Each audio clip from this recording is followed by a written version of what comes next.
Afternoon, Bill. Hello, Mark. Should I talk about the weather today or not? It is actually still cold, isn't it?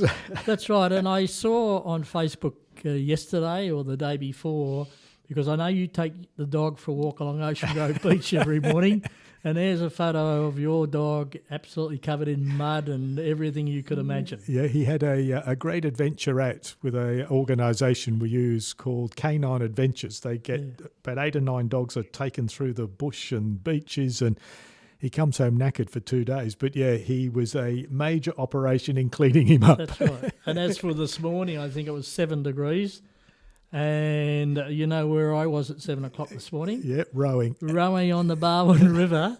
And I had 3 rugby jumpers on, the Australian Wallaby jumpers, and I was still cold. And yesterday we spent most of the day starting to assess the entries through the Geelong Business Excellence Awards. Yes, the judges sat around in a room at the new Geelong Civic Centre, and we had nearly 70 entries to read the entry, and then, as you and I both know, it's a tough day mentally. It really is. It is.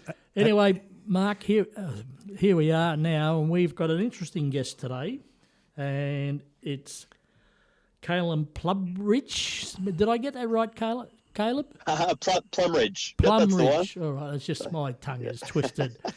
So welcome, Caleb. We've been after you for a while, I know, and you're always somewhere else when we try to get organised. But we've got you, and we're off. Thank you very much, Bill and Mark. I appreciate being on the show. It's great to hear voices. Excellent. So, Caleb, the question we like to ask is, where did you go to primary school? Primary school for me was in Belpost Hill, a small school called Covenant College. Back then, Covenant was it wasn't just primary school, that was P to 12 for me. And back then it was a school of about 300 kids. So, it was a terrific time. Very, very fond memories of school. Excellent. We had a lot of fun. And Caleb, if I remember, they've now got an agricultural sort of division in the school. Is that the right school I'm talking about? Yes, they're big, absolutely. Big with ag big students. On agriculture. I remember going out there and helping talk to the ag students about some of the issues around farming. Not that I know anything about farming, but I was really impressed because they've basically got a mini farm. It is. It's quite incredible. And I think even from the time that I was studying at Covenant, there was always a strong agricultural backbone to the school.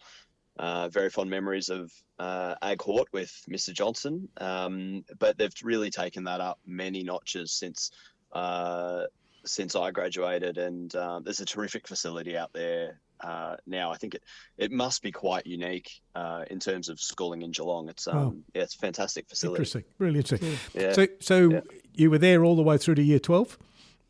Yes, all the way through to year 12. We've since been back a couple of times, spoken in a couple of classrooms. We've even done a bit of work for Covenant College since then. My brother has worked there. Brother-in-law works there currently. So it's my mum was working there. It's very much a part of the family. This school. So it's the Caleb Covenant College, is it? It is. Yeah, we often brag that me and such a small school that me and my 3 siblings, all 4 of us, landed the title of school captain in our time. Oh, wow, that's well very done. cool. Yeah. Very Well cool. So while you were in year 12, did you have a job? First job was stacking shelves, serving customers at Target. Oh, there you Westfield, go. Geelong. I think it was a good 5 or 6 years I spent at Target. Really terrific memories. Well, Mark's there. the next Target senior exec. Yeah, he knows all about it. And it's There you go. interesting. And it's interesting, Caleb. With all these interviews, there's lots of people that were newspaper delivery boys, which is now gone. Then obviously into Coles, Woolies, and Target and Big W as a good casual job, and people have done really well out of that. It's good. It's good to see that sort of pop through. Well, yeah. Oh, certainly. No, go ahead. Yeah. When you were at year 12, what were you thinking of doing? What was your dream in your life? Where were you thinking that you'd like to end up? Oh, you're taking me back a little bit now. So I remember in year 12 been comfortable with the fact that I wasn't quite sure, but it made a lot of sense for me to study commerce. Okay. My dad, Gary Plumridge, was at the time a financial planner. Was a financial planner for 25 years in Geelong, and that made the most sense to me. But even at that point, I just knew I wasn't sure, and I knew I had to dip the toes a little bit and figure a few things out. I already had a love for the arts. I already had a love for having a camera in my hand, but that was many, many years before the penny ever dropped that could be a commercial, that could be a commercial thing. All right, that reminds me, Caleb. One thing we didn't do in our introduction is talk about your company right now, which is called what? True South Film, and yeah, we've been around since 2014, so we've just celebrated 10 years in business, which is very exciting. All right, sorry about that at the beginning, but let's jump back to where we were. So you did have a camera in your hand at an early age, just as a...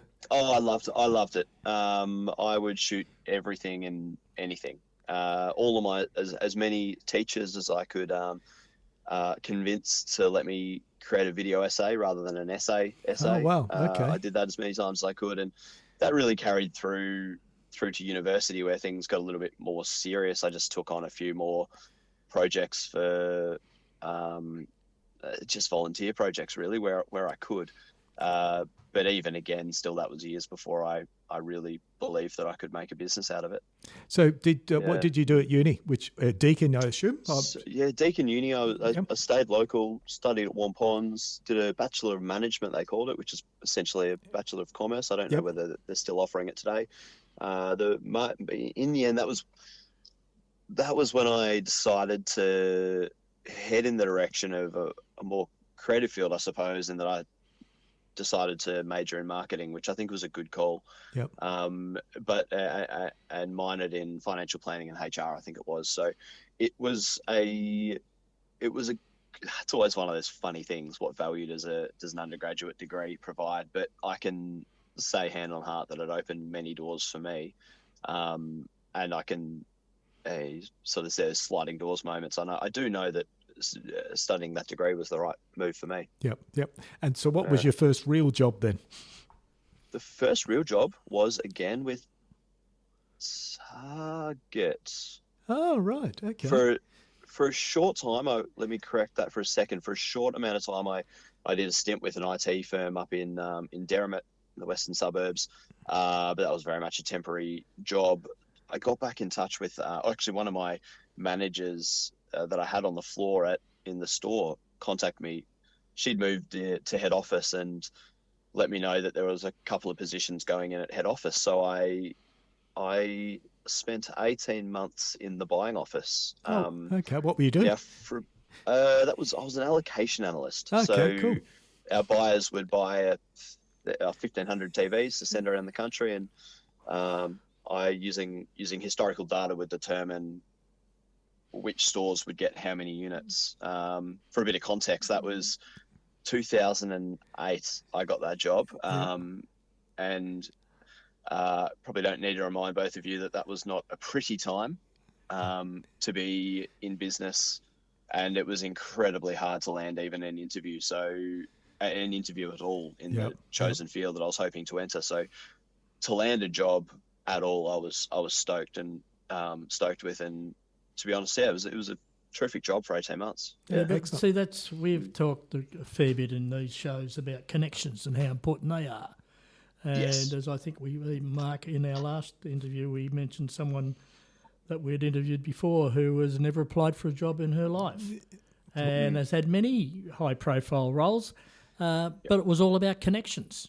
So even your connection on the floor with somebody at Target led you into another area at Target purely because of that connection. That's right.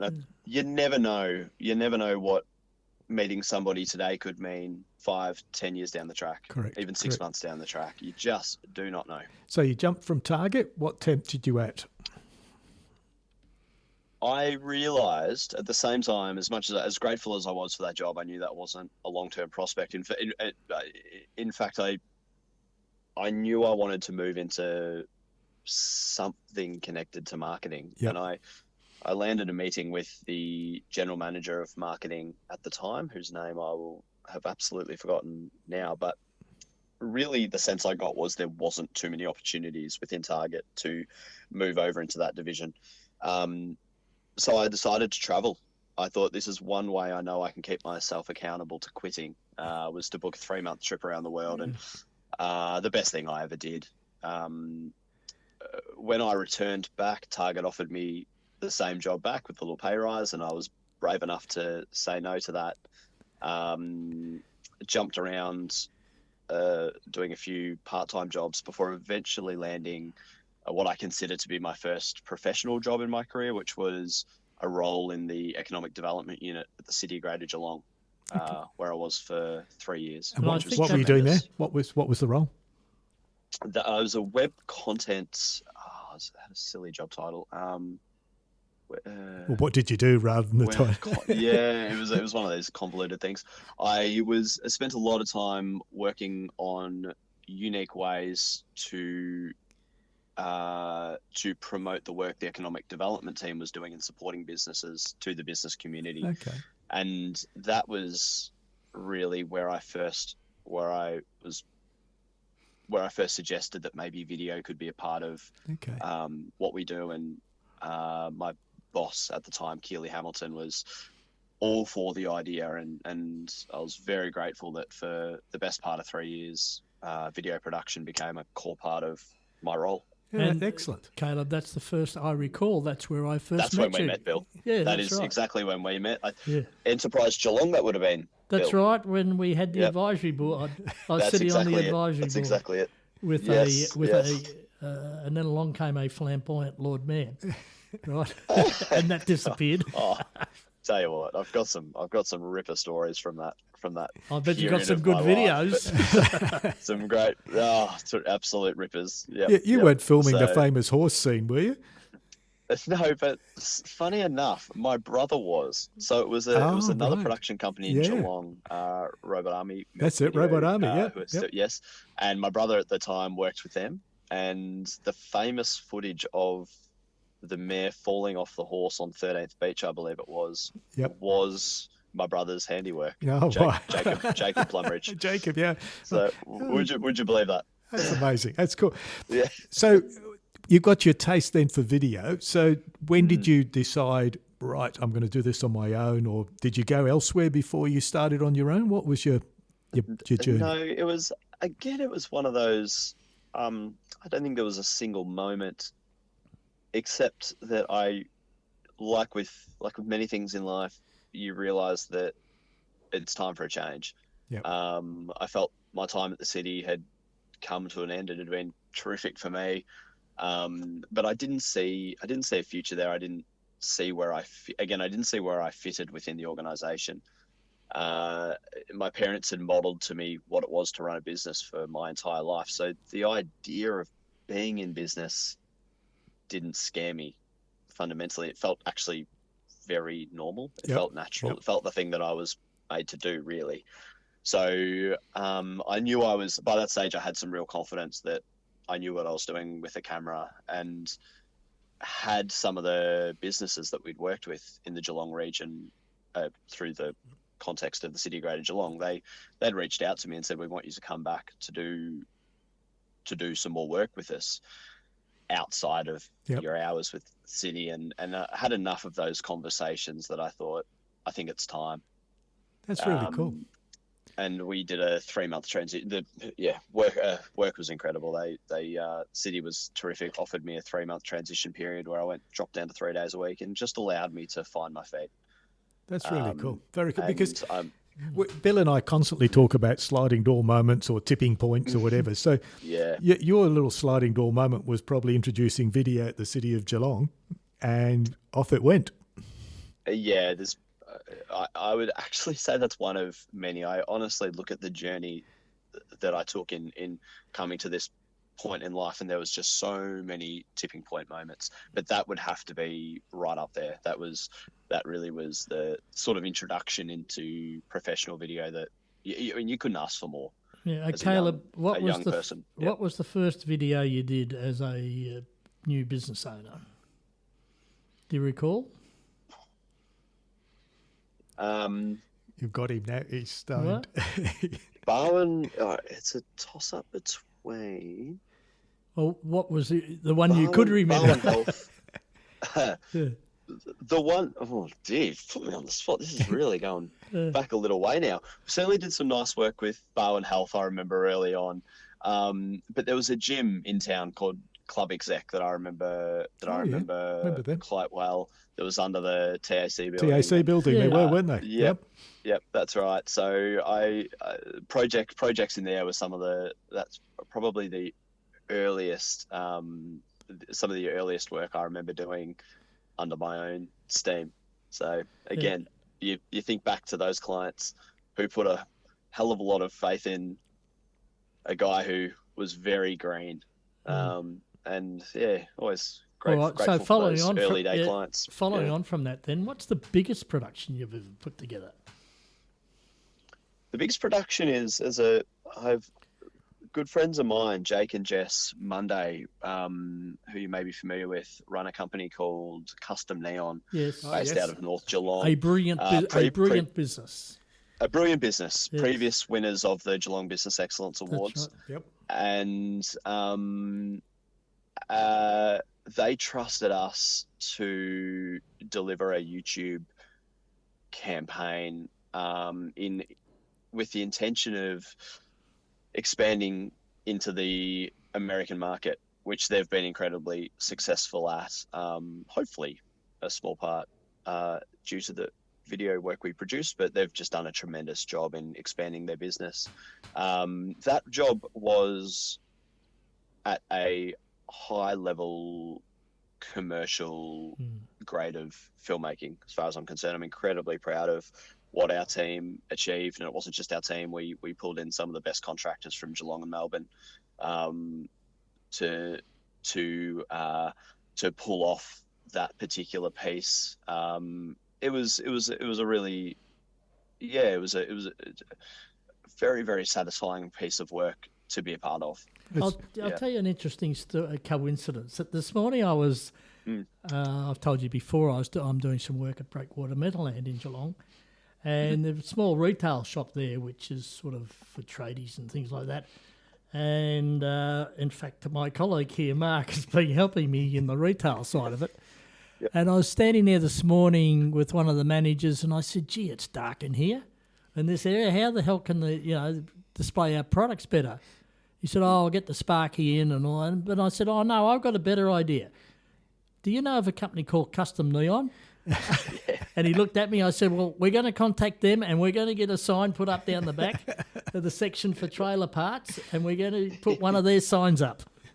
Terrific. Small world. Well, you could not beat the service or quality you'll get from that team. I can tell you right now, they are world leaders. So Caleb, that was Escape Shift. I'm just sort of scanning down my notes here. here. So good pick up there, Mark. The business originally launched as Escape Shift Film, which we sort of laugh about now because fair to say I didn't know a huge amount about branding at the time. I started with that brand, and it served us well for the first 4 years or so. We then rebranded in 2018, 2019 as True South Film, which is a much, for us is the really brand that really speaks truth to the work that we do and the way we go about it. And what's your team consist of? Have you got a couple of folk, or you go contractors, or how do you operate? There's 5 of us. So we've worked really hard over particularly in the last 5 years, to develop a really strong production team. So there's 5 of us. The 4 of my team, Nicole, James, Kelly, and Aidan, each play a key role in producing video. So from James is our creative director who is directing 90% of our videos these days, and is really the creative powerhouse and visionary behind the projects we develop, supported very much by Nicole, who handles the production side of every project. So really making it happen, putting the things in place. There's a huge, her job's enormous, really. Aidan is our cinematographer, camera operator, lighting guru. And then finally, Kelly's our editor, who's just the most, the best editor I've ever had the privilege of working with. That's good. We've built the team slowly, but in a way that we know that we can produce exceptionally high quality and consistent quality. That's really been our goal for the past 5 years. Well, when they listen to this, you know what they're going to do? They're going to come and knock on your door and say, Caleb, let's do a performance review, and I think I should have a pay rise. A pay rise. But it's funny you say that. We've just knocked over the performance reviews, so we can wait another few months. Talking about that, then tell us a bit about your leadership style and your business philosophy. For me, it's fairly simple, and that is that if my team have a win, then I have a win. It's pretty much what it comes down to for me. I